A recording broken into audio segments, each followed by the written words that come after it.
Hey, how y'all doing? We got what I would call an easy barbecue cookout today. We got, basically your best friend is your butcher, and I don't know where y'all at, but down here in southern Louisiana, our butchers are pretty crafty people. They do things a little bit different. Like for instance, this chicken right here, we don't grow them like this, but you can see from me playing with it, it doesn't have any bones in it. It's what we call a deboned chicken. So the only part of this chicken that has bones still remaining in it is the wings. What they do is they take the chicken, they open it up, they debone everything, and then this particular one is stuffed with a jalapeno cornbread dressing. It's fantastic. You can bake it in your oven or you can cook it on the grill. We're going to go ahead and put this on the grill. We're going to cook this one indirectly. Our fire's here. We're going to put it over here on the other side. Of course, not directly underneath the fire. We're going to put the sewn in on the upside to where if it starts oozing, it's not going to ooze out the bottom. So we're going to put it breast side down, just like this. We're going to spread the wings out, legs out. Then what we have right here is called chicken diablo. This is dark meat shish kebabs. They got a jalapeno stuffed in there, wrapped in bacon. It's fantastic. Easy to cook. Again, I'm going to put it on the outer perimeter of the Cajun Grill to where it's not directly underneath the fire, so that if the bacon, when it starts rendering down, dripping on the coals, it's not going to give me any flare-ups. Now we're going to sear this. We're going to put this directly over the fire. This is Louisiana shrimp. Don't worry, we clean all the oil off of them. And then we got little beautiful slices of bell pepper and onions between them. And we want to cook this hot and fast. So we're going to put this directly over the fire. And we're going to check on these pretty frequently. About every 5 minutes we're going to come check on them and flip them. It doesn't take long to cook shrimp on a Cajun Grill. I mean, you're just going to basically sear them, flip them, sear them. They're pretty much done. And this is a beautiful chicken and jalapeno sausage that our butcher did for us. So we're going to put this again on the outer perimeter, not directly into the fire.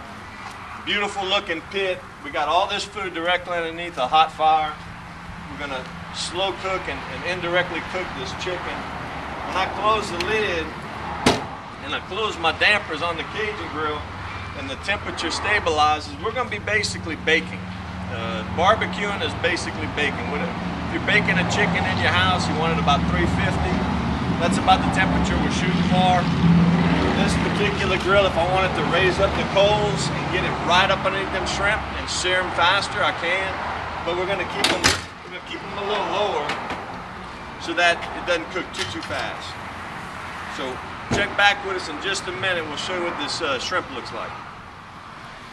All right, here we go. We've been having this shrimp on here for about 5 minutes, so we're going to go ahead and just flip them.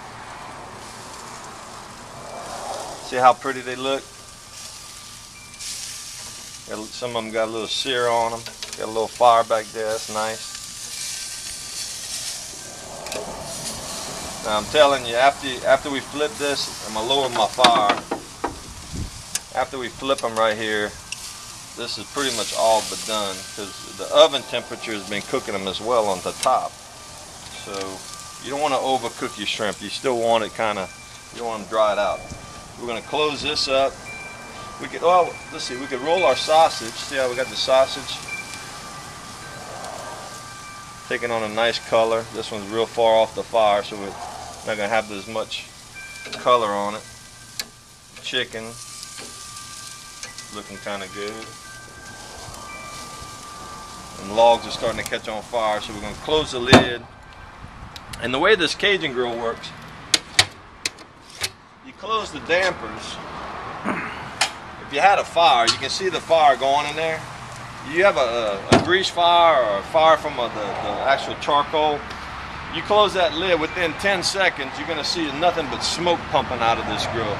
It just took out enough oxygen to where it can't sustain an active fire. So if you're flipping chicken or hamburgers and you got a flare-up going, you close that lid and you shut your dampers. See the smoke coming out? That fire just went out.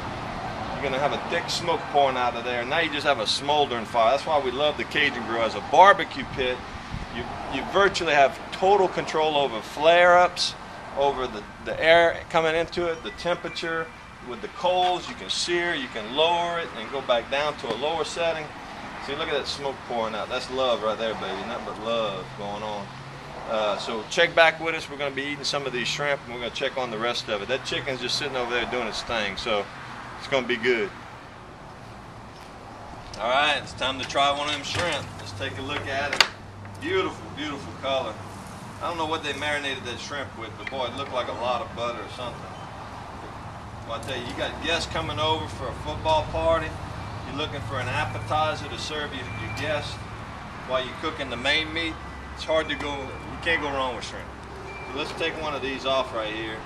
Take this one, I like this one. That's beautiful.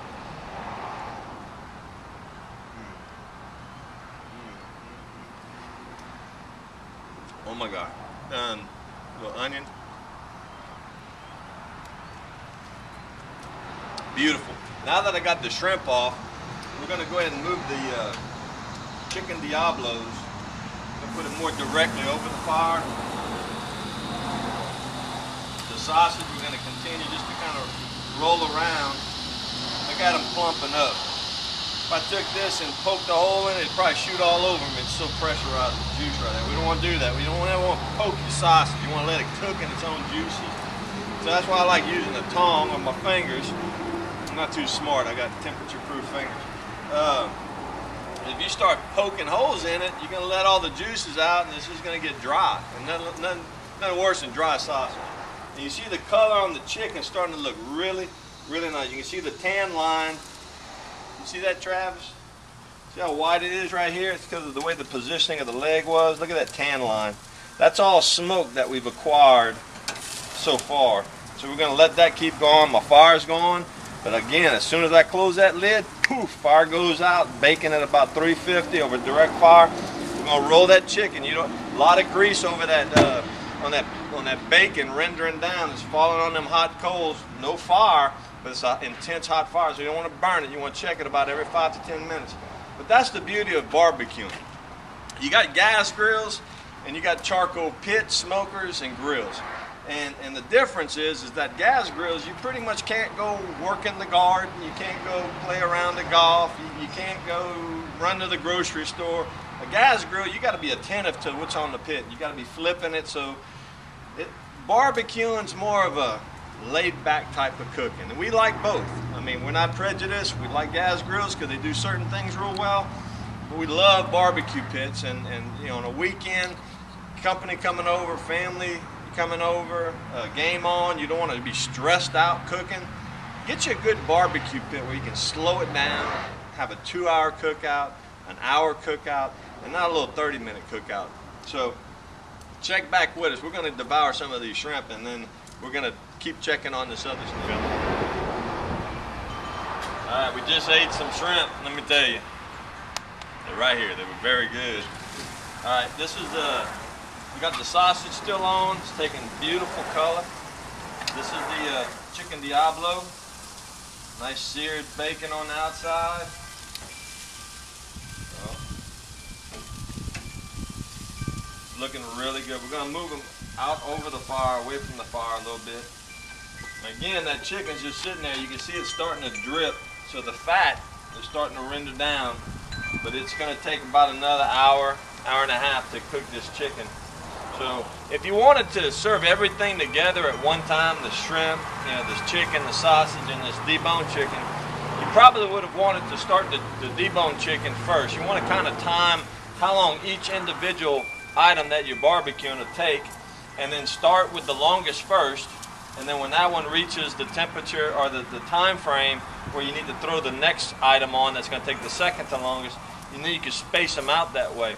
We're just cooking them and taking them off as they cook. But if you plan on doing a whole cook, that's one thing you might want to plan ahead. So this is looking really good. We got a little appetizer in our belly. The shrimp were fantastic. This chicken Diablo and the sausage will be done next. The deboned chicken's going to take a little longer. So check back with us and we'll see what it looks like in about another hour.